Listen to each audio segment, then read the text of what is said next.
বিড়ালের প্রসব হবে, বাচ্চা দেবে। বিড়াল তখন ঘরের মধ্যে পেরেশান হয়ে ঘুরতে থাকে, একটা নিরাপদ জায়গা খোঁজে। প্রসব করার 2-3 দিন আগের থেকে খুঁজতে থাকে তার জন্য নিরাপদ জায়গা কোনটা। এরপরে খুঁজতে খুঁজতে প্রসবের দিন সে সত্যিকারের ঘরের মধ্যে সবচাইতে কোনাকানা জায়গা যেটা, সেই রকমের একটা নিরাপদ জায়গা সে বেছে নিল। এরপরে বাচ্চা হলো।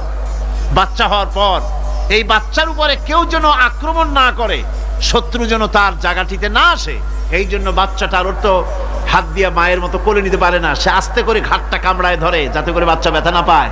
ওইভাবে করে ঘাড় কামড়ায় ধরে আজকে এই সিঁড়ির নিচে, কালকে ওই খাটের নিচে, পরশুদিন এই আলমারির কোনায়, এইভাবে বাচ্চাগুলি সরায় সরায় রেখে বাচ্চাকে প্রতিপালন করে।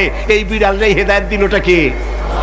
যিনি দিলেন তার নাম রব, তিনি হচ্ছেন রব্বুল আলামিন। সন্তান প্রতিপালনের ব্যবস্থা শুধু দুনিয়ার মানুষকেই দেন নাই, প্রাণী জগৎকেও দিয়েছেন। সুবহানাল্লাহ।